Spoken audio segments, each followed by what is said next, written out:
Hello and welcome to the Your Parenting Mojo podcast. I recently researched the topic of shame for content for the parenting membership, which actually ended up going into 3 modules of content because the topic is so big. And I read over 20 books for that episode. And the best of them all was written by my guest today, AJ Bond. AJ is a former child actor, now a filmmaker, a writer, as he puts it, a shame breakthroughsiast. He's a certified shame healing practitioner by the Center for Healing Shame. His book, Discomfortable: What is Shame and How Can We Break Its Hold, reviews and interprets the research on shame in a lighthearted way that offers real hope for us to live more compassionately and effectively with our shame. Welcome, AJ. It's great to have you here. Thanks for having me. I'm excited to be here. Thanks for the kind words. So I wonder, this must have been quite a journey for you. How did you get started on understanding more about what shame is?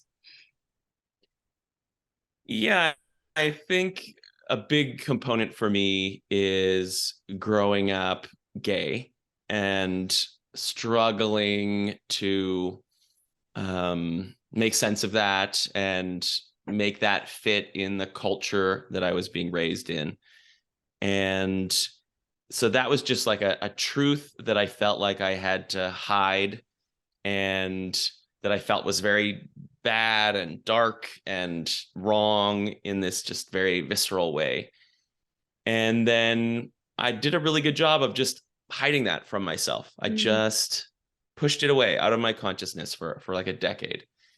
And then I came out of the closet in my 20s and that all seemed fine. But then in my 30s, things just weren't really going well. I felt like I was failing in a number of ways. I was failing in my filmmaking career. I was failing in my romantic relationships. So I finally went to therapy. And it was just really fortunate that I had a therapist who was able to say, I think you're talking about shame. And he was able to help me see that this deep, dark, bad, wrong place or feeling had a name and was an emotion and was like a normal thing and that you could talk about it. I actually feel emotion and shivers just thinking about it, that it was like taking this horrible, unlookable thing and saying, this is normal, this is okay. So it's that was sort of the big moment, was a therapist who got shame. It's really interesting how that shame was still with you, right? There was a period where you were hiding this even from yourself. And then there's a period where you weren't hiding it from yourself or from other people. And yet the shame was still there. It was still unresolved, still sitting there waiting for that therapist to uncover it. How does that resonate with your experience? Yeah, it's absolutely true. It was like around the time that I came out of the closet, Canada legalized same-sex marriage, and there was just a big cultural shift. And so my sexuality came out of the shame and was allowed to be seen, but the shame itself was still not allowed to be seen. So it was really only in therapy, as my therapist, asked me questions about things that no one had ever asked me, and encouraged me that it was safe to like look at and unearth the shame itself. That's the real difference, is to be able to see shame, feel it, talk about it, own it, without feeling like it's this deep, dark thing that owns you. That's the big shift, I think. Yeah. Okay. So now we've sort of set the scene for where you came to this work from. Can you help us to define shame? Like, what is it? What does it feel like? How do you know when you're in it? Yeah, it's like different slightly for different people, but kind of the most basic for me is to say that it's this highly unpleasant sensation in your body that seems to kind of reference you. So it's like feeling bad about yourself, feeling bad about your actions, your essence, and or your place in the world or in a relationship or in the social scene. Any deep discomfort that seems to reference those things is likely to be part of the shame family.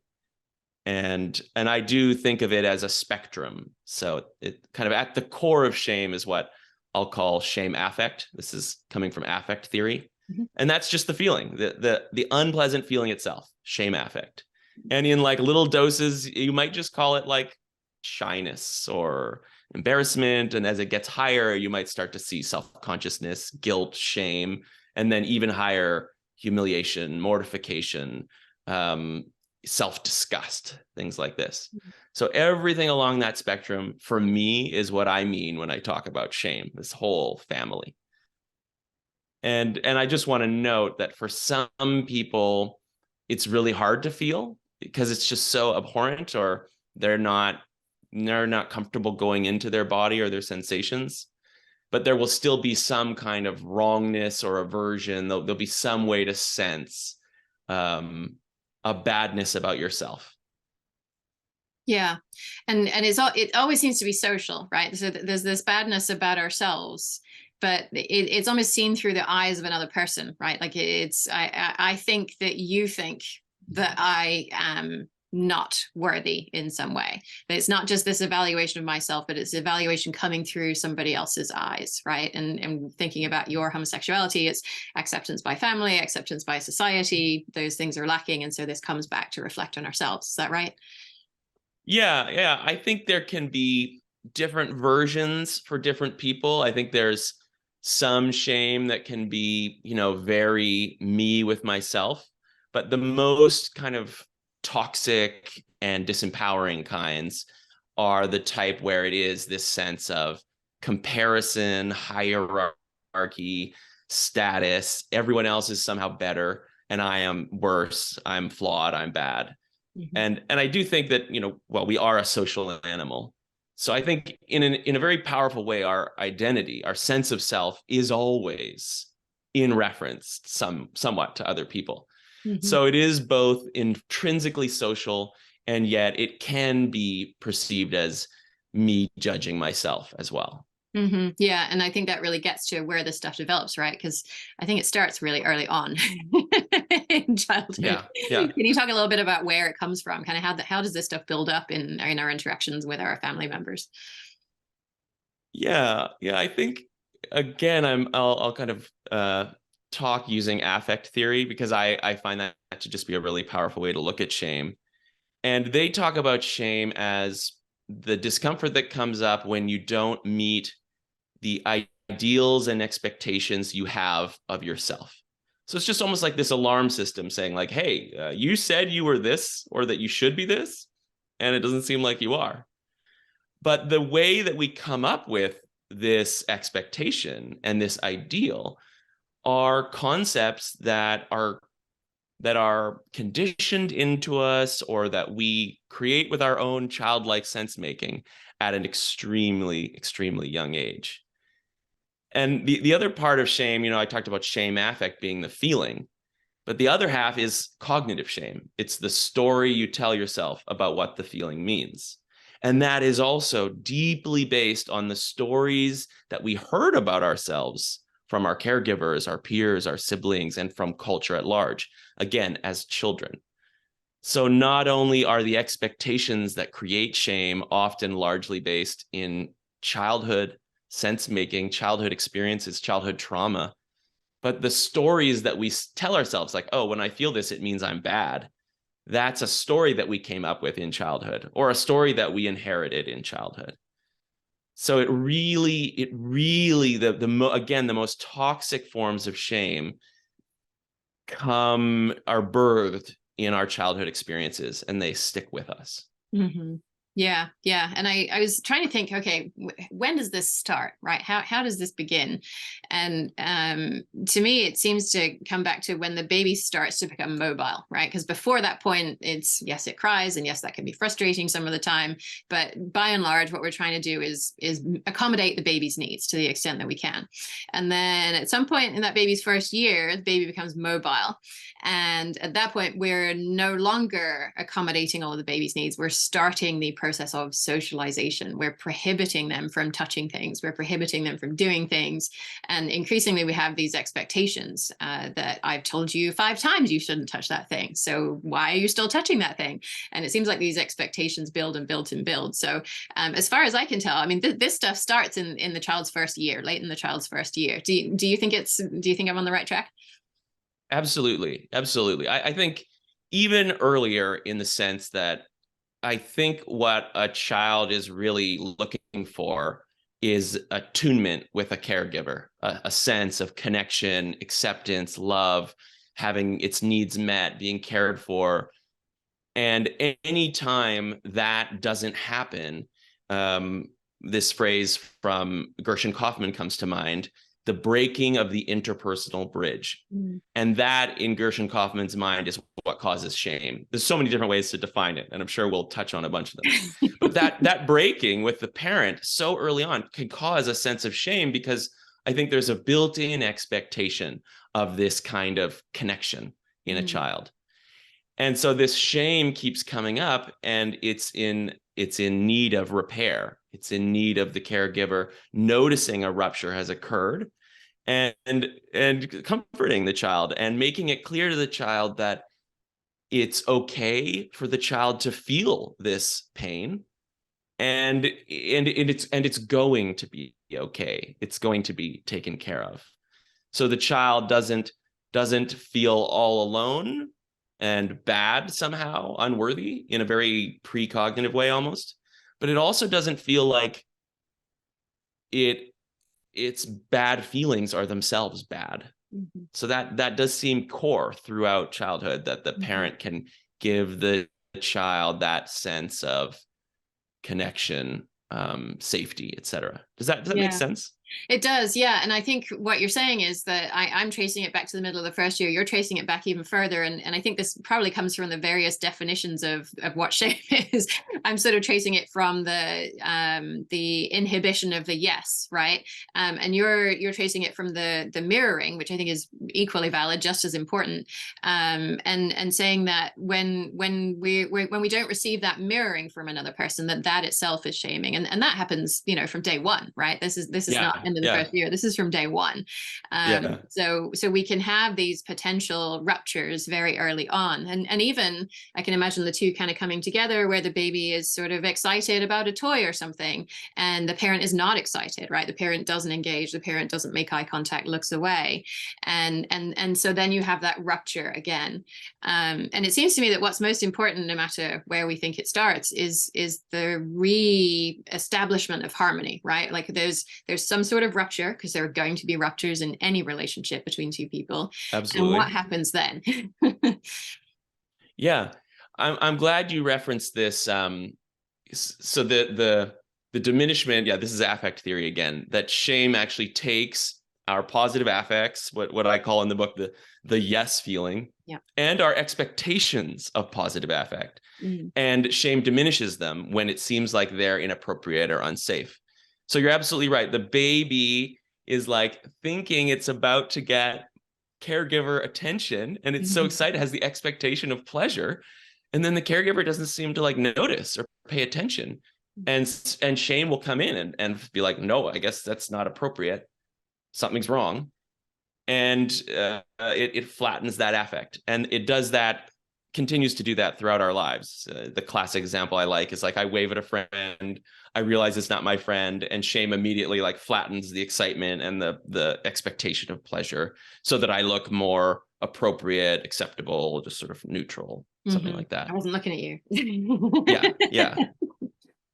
And so that expectation of pleasure can happen in many different ways for a child. But the key, I think, is, can the parent recognize, not even all the time, but more often than not, or maybe even just, I've actually heard someone say like it's something like 40%. If you can recognize 40% of the ruptures and make a repair, that's apparently good parenting.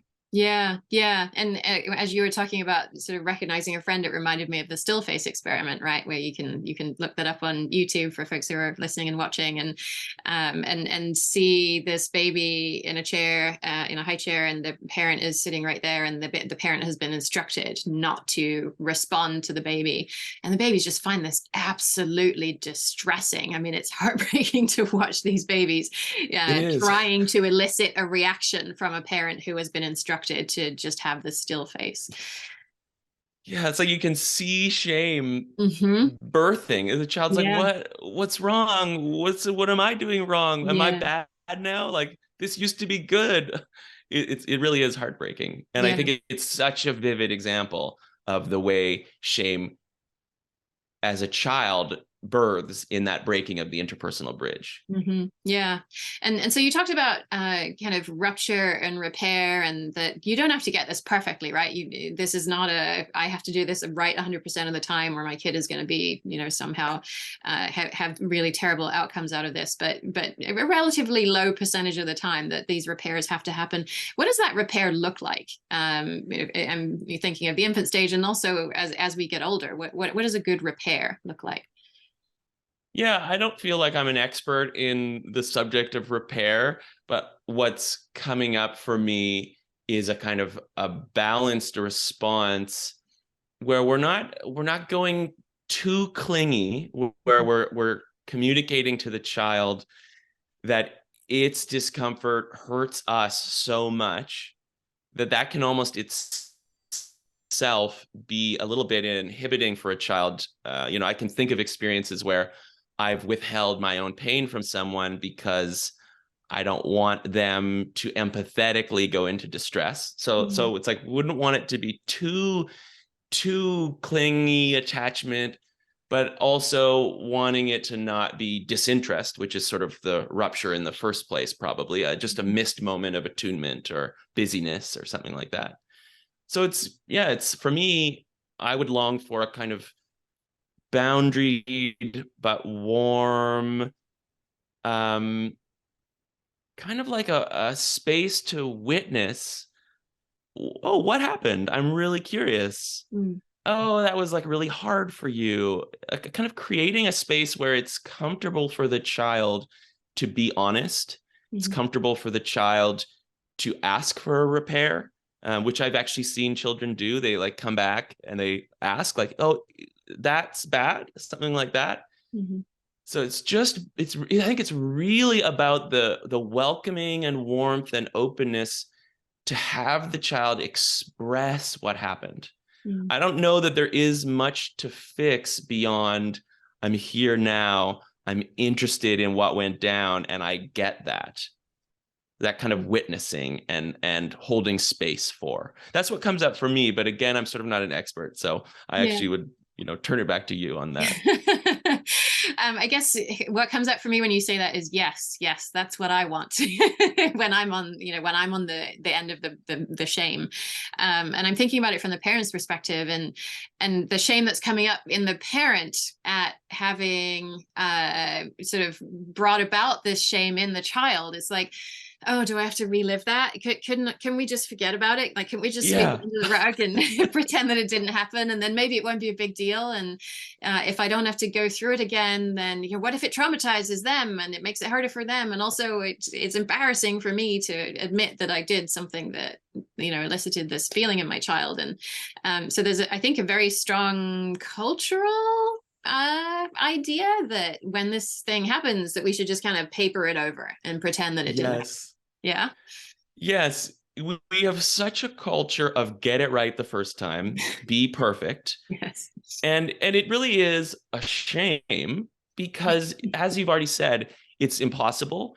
And actually, as I understand it, in like the theory of relationship rupture repair, that the rupture and repair makes the relationship stronger.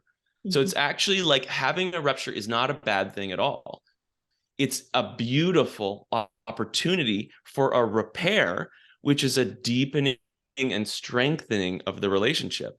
So I'm not, encouraging purposeful ruptures like the still face experiment, but I would love to get us thinking about shifting away from our perfection, get it right the first time culture, and more of a future focused opportunity culture of like, oh, great. Yeah, like, let's really talk. So when I wasn't paying attention in that moment, like, how did that affect you?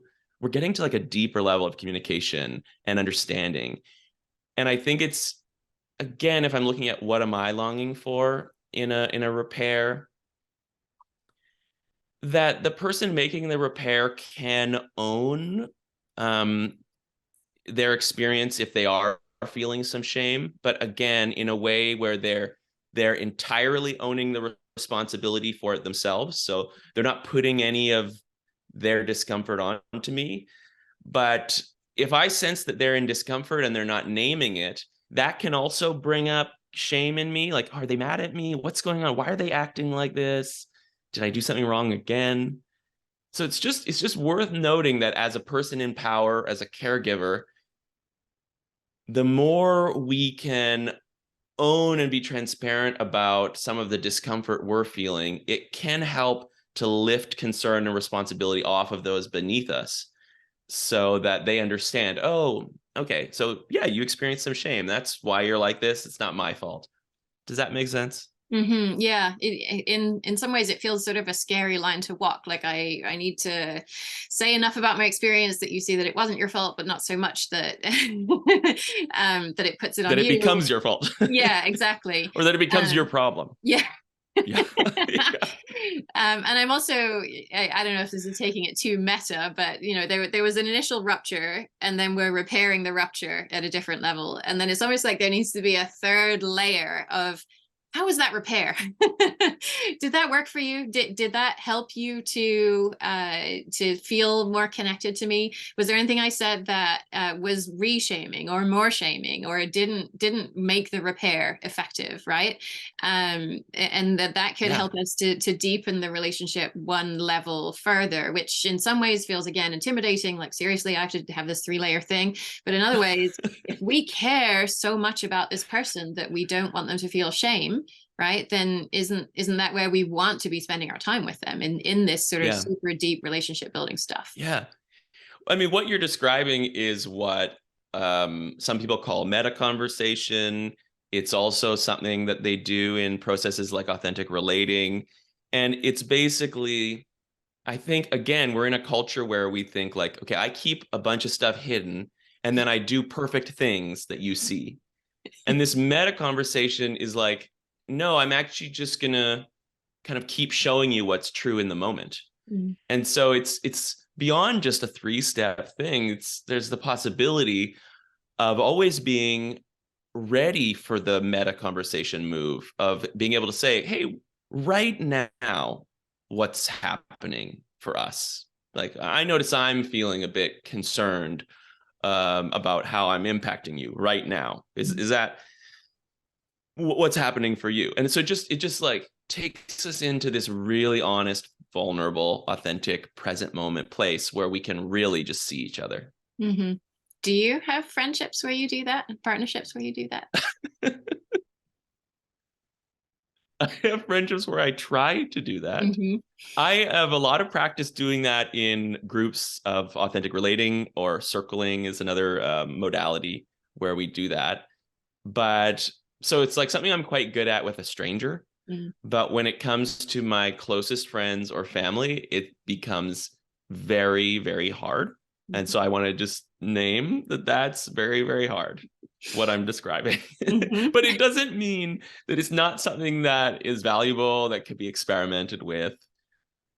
Yeah, no, that's a really interesting point, actually. I have been on a bit of a journey that my listeners will know something about, and to discover that, very recently discover that I'm autistic. And so the thought of having that conversation in the moment where I'm understanding what's happening to the other person, and also understanding what's happening to me at this moment, you know, feels overwhelming. Like, how could I do that with another person in the moment? And I'm so interested to hear you say, I pick up on this with strangers, because I do the same when I'm coaching, right? I can do this in a coaching relationship.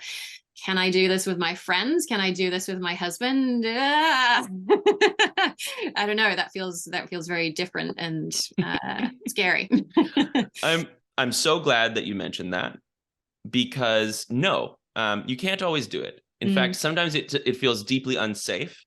And if your system's anything like mine, sometimes discomfort gets whisked away because it will dysregulate me to look at it. And if I'm in a leadership position, my brain will sometimes whisk these things away so that I can stay in my window of tolerance. So again, it's not about always being able to do it in the present moment, but it's something that we can pay attention to after the fact, even like, oh, what happened? I kind of went all, everything got blurry. I got all confused. Oh, I was angry. Oh my goodness, I was angry, and it did not feel safe to notice that. So now that I've seen this, if I want, I can go back and make a repair. I can say, hey, I just want to name that in that conversation, I actually went into some anger, which is really uncomfortable for me. But I really value this connection. So I just wanted to be honest about that's what was happening for me. If you were wondering why I got all quiet and weird, that's what it was. Yeah. So again, it's like I can't always do it in the moment. It's not always safe for people who for people who like me have basically felt that the systemic societal norm was against them. Minorities, people with different sexual orientations, trans people. This will be increasingly unsafe to do in the present moment. And so you have complete liberty to decide if that's something you even want to do, and to do it after the fact if that's safer. It's just an option. Yeah. Okay. And so, and just before we sort of leave this, where does it come from behind you? In the book, you mentioned a number of times the sort of cultural evolution aspect, and how we evolved to be around the same pretty small group of people for a lot of the time. Can you connect those dots for us? Yeah, it's a good, based on what I just said, it's I'm basing this on evolutionary psychology, the belief that we evolved for millions of years in small packs. We're a pack animal. And in that small pack, if we got kicked out, we were going to die. Yeah. That's we weren't going to get adopted by, very unlikely. They're very territorial. And so in the historical setting of I'm in a tribe, and I notice that I am actually different than the tribe's norms, it actually is safest for me to try to fit in, for me to try to be inauthentic if I have to. Because if I get kicked out of this tribe, I will not survive. And so, well, I don't know if it's unfortunate, but that is still the way we're wired, essentially. We've been modern societal creatures for such a short amount of time. And there's been some estimated 300,000 years where the modern human lived in a tribe. So it's just worth noting that shame will often feel like it's connected to survival. And I think it will feel deeply unsafe to be different. It will feel deeply unsafe to name difference. And in the world that we live in now, that's really negatively impacting for lots of people, because we're all still trying to fit into some kind of norm. And so our society, even though it encompasses millions of people, will still broadly have things, as we've seen, like white supremacy and heteronormativity, patriarchy. These concepts will be adopted by most people because that's what feels safe. Even though in some of these cases, it doesn't really matter as much. Like, if I get kicked out of this yoga class, I'm not going to die. But shame might make it feel like that. But then it's also worth noting that for some people, their differences really are having an impact on their safety and their quality of life. People of color are coming to mind, trans people. So it's increasingly less life or death, the shame difference thing, but that's not always true. And so, sometimes I get really like, I you can be honest about your shame. Like, it's safe. But I have to remind myself that it's not always safe. Yeah. For people that live in a country where it's illegal to be gay, it's not safe to voice that shame and that truth. So again, I really want to encourage people to trust their boundaries and trust their system and decide for themselves what is and is not okay. Mm-hmm. Yeah. And as you're saying that, I'm thinking about sort of how do we move past this shame-based world, and thinking about in-groups and out-groups, and how certain brands of politicians like to promote those differences, right? There's us, and we're hard workers, and we're deserving, and there's them who are not hard workers and not deserving of help, and these divisions are stoked in multiple ways in our society. And it seems to me that the path forward is not to require everybody to be the same, but to recognize that there are multiple kinds of differences, and all of those are okay. Do you see it the same way? Absolutely. Yeah. A culture that has more plurality, openness to disagreement, openness to difference. I had a guest on my own podcast a while back, Paloma Medina, and she talked about how we get into this sort of mindset where everybody has to agree, everything has to be one way. And she was like, no, like back when we lived in tribes, each tribe probably had its own different way. And it was like live and let live. And so I think there is a possibility to get back to a place where we don't all need to agree on everything. I imagine there's sort of some core values of tolerance that would be necessary to make this work. So we'd have to kind of agree on a few key things.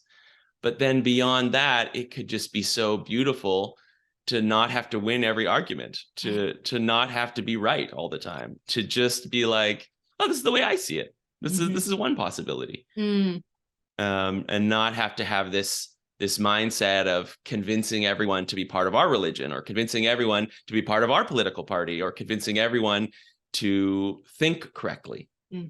Yeah, the idea I would love that. Holding two things at the same time, two different things, that both of those things can be fine and true and good. So, okay. So shifting gears a little bit into kind of the experience of shame. Are there common reactions that people have when they're experiencing shame? Yeah. There's a brilliant researcher named Donald Nathanson who wrote a book, again, based in affect theory, called Shame and Pride.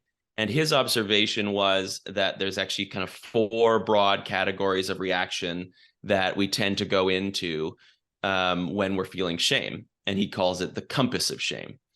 And so at the top of the compass, he has avoidance of shame. This is the reaction where it includes things like denial, repression, and numbing, like addiction type things. So this is where we just don't want to look at the shame. So it's a kind of psychological withdrawal from it. And one way that we do that is I'll get drunk. That's a very classic way to avoid shame. Is I'll just get drunk and I won't have to look at the shame.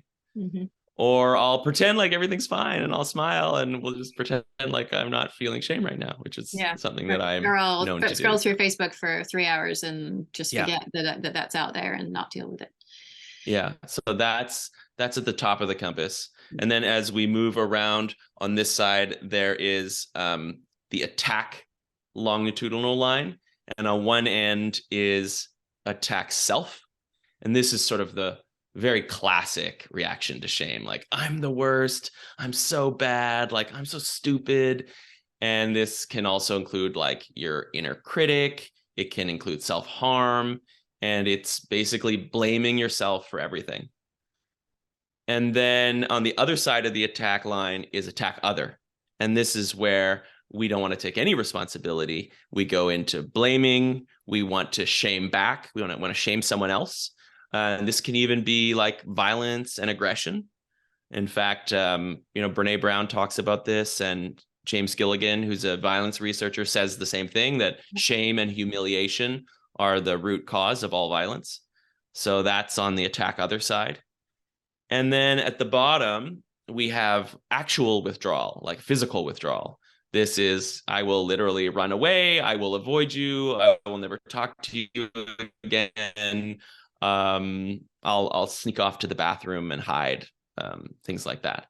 Mm-hmm. So it's also worth noting that a lot of these reactions are very similar to fight or flight.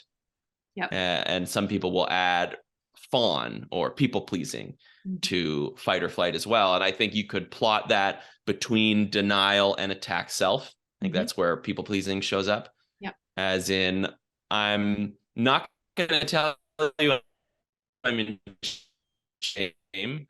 I'm not going to blame you. I'm just try to please you so that, you know, the connection, the harmony is everything. Mm-hmm. Yeah. That's my go-to reaction. Okay. And I know that you're trained through the Center for Healing Shame, and because I read about it in your book, I went and did one of their intro level trainings as well. And I know they talk about healthy shame. Do you use the concept of healthy shame? Yes, absolutely. Yeah. I think that shame is a very necessary emotion for us to have. It's the feeling when I make a mistake and I actually think, yeah, that was a mistake. That's an expectation or an ideal that I really want to hold on to. And it's necessary for me to feel bad as a way of orienting my system towards learning, growth, and change. So that kind of shame is so healthy and so necessary, and is one of the beautiful things about being a human, that we can feel bad when we've gone outside of our values or made a mistake, and we can use that bad feeling ideally as motivation to repair, to make amends, to fix it, and to learn. So that is a healthy reason to have shame and a healthy reaction to shame. The problem is when we get into what people might call toxic shame. And that is when, and this can happen in a few different ways. On the one hand, it might be that we make a mistake, but then instead of interpreting it as just one mistake, we think I'm a bad person. There's something deeply wrong with me. I'm flawed. And when you think you're a bad person, it's like there's no hope. So it doesn't motivate growth, change, making amends, repair. It's like, oh, I have to hide this or I'll be rejected. Or I have to like beat up on myself, or I have to like dramatically change in ways that are unrealistic. So that's the side where you're kind of being motivated to do things that actually deter you from making it right and deter you from learning. It's more about hiding, avoidance, etc. So that's a toxic reaction to shame. But I would also say that there's expectations that we can have of ourselves that are unrealistic and unhealthy. The expectation that we're all going to be straight, for example, was an unrealistic and unhealthy expectation for me to hold. So that's also a form of toxic shame for me. These external expectations that aren't really my opinion, but I've adopted them again as a child. And other expectations might be having to weigh a certain amount, having to look a certain way that we can't look. You name it. The possibility for unrealistic, externally imposed expectations is huge. And it really comes down to wanting to fit in with everyone else over wanting to accept ourselves. So those are all kind of toxic forms of shame. Yeah. And I think what you're describing there is what you call in the book the 1, 2, 3 punch of shame. Is that right? That one of them is the feeling, one of them is the thought, and then that drives us to do a certain kind of behavior. Yeah. Yeah, exactly. The first punch is that really unpleasant shame affect, the pain of shame. And the second punch are these stories that we got from childhood. I'm bad, I'm the worst.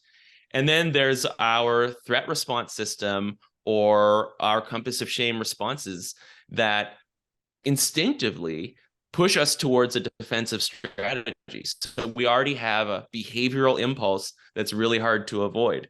It's just, you get hit with those three things and it's really hard to stay centered in your values, to see that you have a menu of possibilities, it just, all that goes away, and it just sort of, you lose yourself. So yeah, that's what makes shame so powerful. Yeah. And one thing that stuck out for me as I was reading that, the feeling, the thought, the drive, the order in which those three come in. And very often in our culture, we're raised to kind of do things the other way around, to think that things happen the other way around, right? Like we glorify rationality. We think that our thoughts are everything that there is about us, and that our thoughts are creating our emotions, when actually, probably it's the other way around. Yeah. And the feelings are coming first, and then that creates the story, which creates the thought. And then thinking about the biological drives, we have these drives that have to be explained in some way. And of course, that reminded me of the Capilano suspension bridge story, where the researchers had these guys walk, and they were all guys, walk across the Capilano suspension bridge, which is super rickety. Attractive female researcher at the other end offers her phone number, and the majority of the men walking across this rickety bridge want her phone number, because they're misattributing their fear that they felt as they were going across the bridge for desire. And people who walked across a very safe, low concrete bridge mostly didn't ask for the researcher's phone number and didn't follow up to call her. So we have these drives, and this sexual attraction is an example of the drive in that study. And we think we have to explain them in some way. Oh, my explanation is I'm attracted to this researcher, when actually the explanation is you were afraid because you were walking across this scary bridge.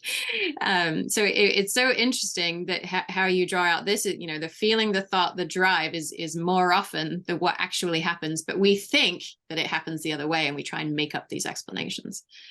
Yeah. I might even say that it's feeling, drive, thought in some cases. Okay. Yeah. But your point is exactly right in my mind, that I'll think I want to be getting angry at this person. This is what I want because they wronged me. When really it's like, oh, let's just back up. Okay, I was feeling shame. There was a disconnection between us. I felt shame, and these are just the most obvious thoughts and reactions to go with that. And then when I see that, and I just accept that that's okay, it kind of opens up a menu wherein I can talk about those things. Because it's not like, I think this is where we get into trouble, is we start to notice it all, but then we want to reject it. It's like, oh, well, now that I notice my shame, I don't have to do the impulse to be angry or attack other.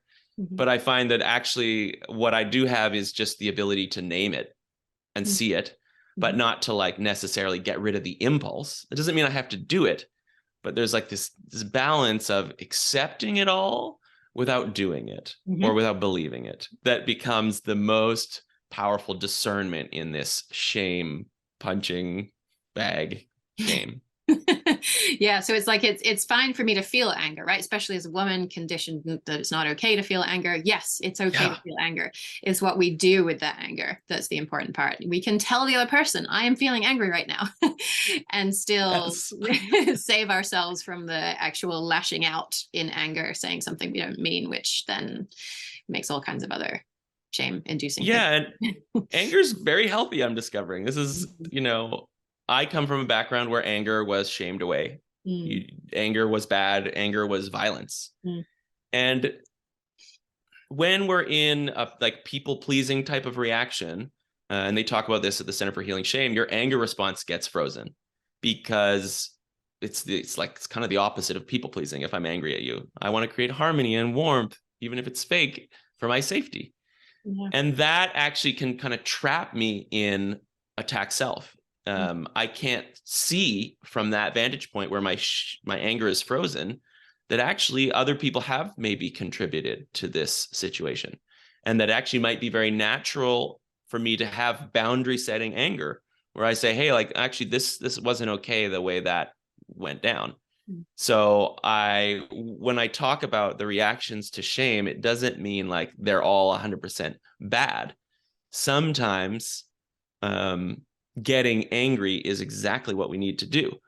I think the way in which attack other becomes problematic is when it's misdirected anger. Mm. So the real anger is actually from childhood, where I was never able to say, hey, it's not okay the way I was treated, but I am now misdirecting it in the present moment at you. So Mm. that's an example of misdirected secondary anger coming out. Mhm. And that anger will just last forever in my experience, because it's not addressing the real cause of the anger. Yeah. But if you have legitimately crossed my boundary and I want to muster the energy to say that, I'm personally on a journey of trying to find how to skillfully do that and support that. Mm-hmm. Okay. Yes, not an easy task at all. Yeah. So, okay, so obviously we're coming back to childhood again, right? The misdirected anger, and I think that also has links to the idea of I should, right, or I have to. I see that idea coming up in parents all the time. I should do this to prove that I'm a good parent, to make sure that I'm raising kids and I'm doing my part. And if they get messed up, then at least it won't be my fault, right? There's so much shame linked to that, and going back to our own childhoods and what we want to repeat from what our parents did, what we definitely don't want to repeat from what our parents did. So what's going on when we hear these, when we in our own minds, I should, I have to, what do you see happening there? Yeah, likely that's our own childhood conditioning. It's our own norms that we unconsciously accrued through childhood sense making, culture, family norms, peers, etc. And in a way, we're taking our own shame and we're putting it on our children in those moments when we pass down those shoulds. And often that's how we got them as well. It's intergenerational shame and trauma. And so it can be very powerful to notice when that's driving your behavior, because then you can own it. Oh, I got really angry because, when I was a child, there was a lot of pressure on us to be quiet. So that's just like a leftover in me that came out towards you. But I want you to know that that's my thing. And it's actually not, I want you to just be yourself. I don't know. I'm sort of making this up as I go along. But once again, you're naming what it is and who's responsible for it, so that the young people beneath you or the people that you lead can see that that's your stuff and they don't have to hold it for you. Mm-hmm. Yeah, the shoulds that we hold are shoulds that were given to us so often. It's like our parents are like, here, hold these shoulds. And we're like holding them for them. And then eventually we internalize them and they're our shoulds. And then we pass them on to our employees and our spouses and our children. Mm-hmm. So it's a really powerful journey to start unpacking your childhood conditioning, those messages, and being able to see them and name them. Yeah, and it seems as though the alternative to that, which is basically having somebody else decide how we're going to live our lives, right? Our parents are these messages we're getting from our external culture, that those voices are deciding how we're going to live our lives. The alternative to that is developing our values, and that we are the ones who get to decide what's important to us. Is that right? Exactly. Yeah. And I want to name that once again, those shoulds aren't just going to magically disappear. Mm-hmm. So it's again a journey of noticing and accepting the shoulds. So you can be like, oh, I've got these old shoulds coming up. Mm-hmm. And now that I see them, I'm going to look at my own value structure that I've created, which is different because I'm a modern human with my own sense making now. And so I'm actually going to listen to this value. And there's going to be some tension. There might be a wrestle. And you might even hold it as an experiment. You might even be able to say, like, I have a should right now that's like, well, I should always be really professional. But my value in this moment actually feels like I want to be more vulnerable and authentic. So I'm going to try that. Mm-hmm. And let's see what happens. I'm going to be curious what the impact is on those who are around me or working beneath me or my children. Mm-hmm. Yeah, and I wonder if you'd be willing to talk a little bit about your unconscious values that you talk about in the book, and how those show up, and how we can navigate those in the context of our conscious and chosen values. Yeah, I think these shoulds are all going to start off unconscious. And so there's going to be this like tension between the unconscious values that have been pushed into shadowland, like I might. So this is a really interesting opportunity for shadow work here, because there's sort of like a part of me that I might judge as really superficial because it wants everyone to give me attention or something. And so I'll shove that into the shadow. But in the shadow, it will actually be even more powerful. So I'll have this unconscious value for attention. But then I'll have my sort of conscious value of, I don't know, holding space for others or something like that. And if I can't kind of own and see this unconscious value, it will just sort of overshadow and make this value seem kind of inauthentic or something like that. This value will read, I think, as what they call virtue signaling or something like that. Mm-hmm. So it becomes very important to look at the things that we hide from ourselves. And we need to do that with a lot of self-compassion and a lot of acceptance, that it's okay for a part of me from childhood to want a lot of attention. That makes complete sense. And I can bring that part out and I can talk to it and I can be friends with it. And I don't always have to put it in the driver's seat either. Mm-hmm. So this is where parts work becomes really important. And I'm a big fan of internal family systems and focusing and other forms of parts work, because it's just so true that I am not one homogeneous value of holding space for others. No, I have all these different values. Some of them I didn't choose. Some of them I have chosen as an adult. Some of them are from different ages. And I want to kind of be able to see them all and welcome them all. That's the most important thing, because that's where I have the most menu, the most optionality. Mm-hmm. Does that get at what you were asking? Yeah, I think it does. And it sort of leads to a question about therapy. And I know you're a massive advocate of therapy, and I am too. But there really aren't enough therapists in the world for all of us to go and do this. And it just isn't accessible to everybody. And I've been thinking a lot about community healing, right? There didn't used to be therapists. Therapists are a relatively recent invention in human history. And instead, we used to process these things in community with other people.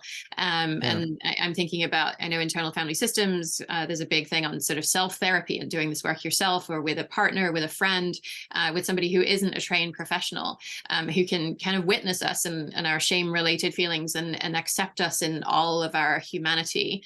I'm wondering, have you seen that kind of healing in action anywhere? Have you experienced it? What are your thoughts on that? Yeah, I love what you're saying. I think you're absolutely right. And I feel like even in the therapy world, there is a movement towards a more egalitarian kind of relationship anyway, where there's more self-disclosure and things like that. It's sort of like moving more towards a community member or a friend. So absolutely, I think that in an ideal world, the time where we really work on our self-consciousness and our self-awareness and our vulnerability and our truth wouldn't just be 1 hour a week. It would be a practice amongst our friends, our system, our family. So it's sort of like my dream that we would all be making a conscious and open effort to do the healing in public with each other. And it's not, going to necessarily all be the same again. It's each person their own healing and their own style of doing so. But I would absolutely love to see more peer groups that do, especially in a group setting, group sharing, but always with an eye towards like, this isn't just an exercise or a ritual. This like could be real life. This isn't just a practice. This could be like the day-to-day. So yeah, I love that idea. I don't know if I'm suddenly feeling a little bit of self-conscious shame, like a little bit like, what did I just say? I just said a lot, but I feel like it wasn't, I'm judging that it wasn't as juicy as I wanted it to be, or as insightful. So yeah, thank you for living your value in the moment. Yeah, so there you go. So that's a little bit of shame coming up, and I can feel it. I mean, and that's how it can be in a relationship. You just illustrated the very thing that you were speaking about. Now I feel better. See, you are brilliant. You can relax in your radiance and brilliance. And yeah, that this doesn't have to be my 1 hour a week of shame practice. That it, as we were talking about earlier with the meta conversations, it can just be part of how we are in relationship with other people. And maybe then we could all feel more fulfilled, kind of live in a way that we actually get to express what's really going on with us instead of hiding away this part that feels shameful. Yeah. And I think there is a culture that's like, oh, don't talk about certain subjects. It's not professional, or it's not polite, or it's not upbeat. And I'm so a proponent of, let's just talk about our shame. Let's talk about shame in theory. Let's talk about our shame in the past. And then when it comes up in the moment, let's see if we can notice it and name it in the moment, if that feels safe. Yeah. If and when that feels safe and worth doing. Yeah. Okay. So you're leading us sort of into a conclusion here where I'm starting to think about, well, where do we start with this? And I think that's an amazing place to start, even just noticing it, even if you're noticing it after the fact, right? And I'm actually thinking about sort of feeling triggered. And, when you're feeling triggered by your child's behavior, often you don't see it coming. You see it after it's happened. You look back and you're like, oh, that's not how I hoped that was going to go. And then over time, you're able to create this little pause between the triggered feeling and the response, and then you can breathe and actually take an action that's based on your values instead of the reaction that was coming in that split second. And what I'm hearing from you is that, as an echo of that process, right, is that I can look back right now maybe and see, oh yeah, I felt something that indicates shame, maybe a physical sensation, maybe a feeling, maybe a drive, a biological drive that indicates that I was feeling shamed.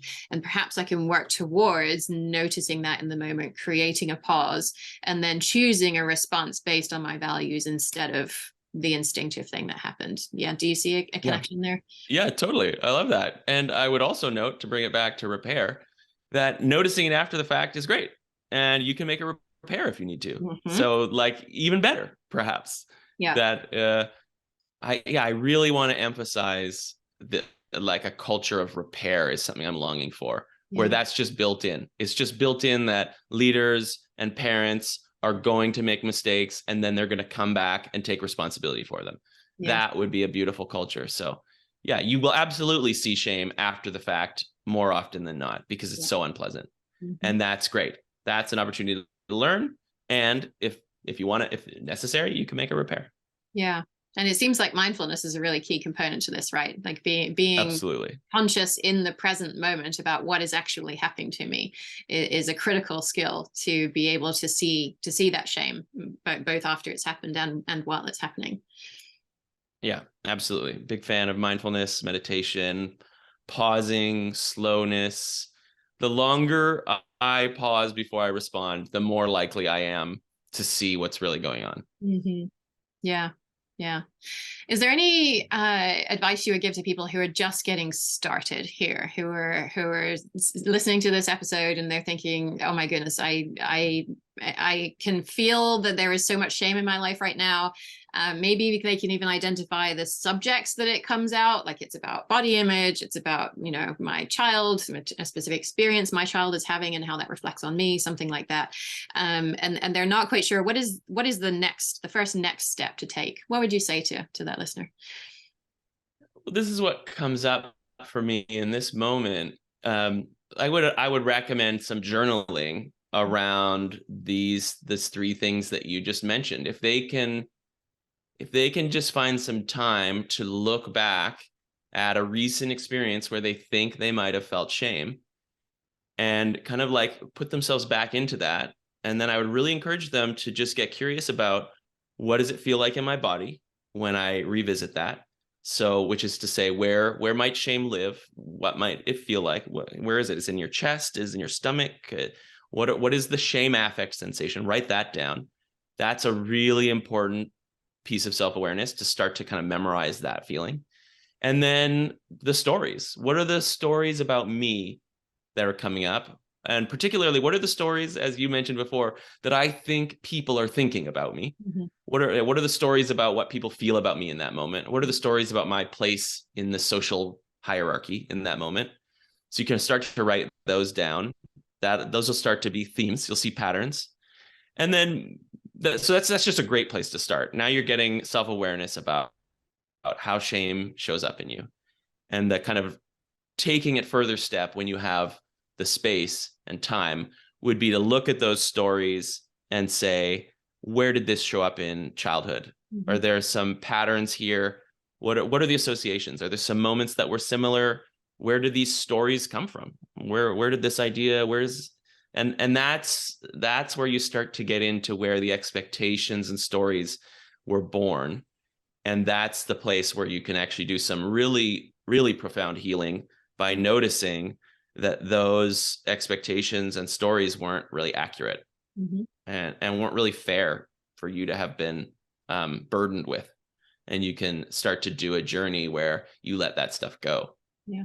Yeah. And I love all that so much. And if I could add one step to what you're saying about noticing the patterns, noticing the stories, noticing where the stories come from, it would be to open up the possibility just to ask the question, is it possible that my story is not true? Is it possible that there is another explanation for what happened here? And I think just the possibility that there is another explanation, that somebody else sees it differently, that a thing happened that wasn't actually our fault, that somebody else did something and that's what created this situation, or that this expectation, this story that we've been telling ourselves about this event in our head, is it possible there's some other reason why that might have happened? It opens up the idea that this isn't about me. This isn't about my shame. I didn't cause this thing. And for me, that I think promotes an enormous amount of potential healing, just to know that possibility is out there. Yeah, I love that. And I think that goes back to that childhood experience as well. Mm-hmm. Like, you interpret it like, I'm bad. That's how it starts in childhood. The interpersonal bridge broke because I'm not worth interpersonaling with. Yes. But then it's like, what other story could be there? What other reason? Yeah. Then that's so important. Yeah. Awesome. Where can listeners find you, AJ? Well, I have a website. It's www.discomfortable.net. And on there I have some podcasts and essays and links to the book if they want to read Discomfortable, the book. And I also do coaching if people want to do a sort of deep dive into their own specific shame. I do work around that, and I'm certified by the Center for Healing Shame, so I use their modality. And I also use some internal family systems work, which I'm currently being trained in, so that's new. Mm-hmm. And that's pretty much it. Awesome. Well, thank you so much for being here and for writing the book. It was really awesome to have this conversation. So thank you so much. Yeah, thank you. I really appreciated how prepared and detailed and deeply in it you were for this. It's really meaningful that I felt like I was really right there with you. Thank you. And just in the spirit of the interview that we're doing, part of that is because I enjoy the research and enjoy having an in-depth conversation, and part of it is the potential shame of being caught not having done the research properly. And that you might say, well, actually, I covered that on page 39. So it's so nice to hear that for me, to know, like, we're both in here with our strategies to avoid shame together. It's lovely. I feel like, I'm more closely connected to you. Super. Well, I hope listeners can take something out of even just that little, 30 seconds of interaction and see, this is how relationships develop. And so all of the references for all of the books and materials that I read in preparation for this interview, as well as the broader content that I'm producing on shame, as well as links to AJ's book and website, can be found at yourparentingmojo.com/discomfortable.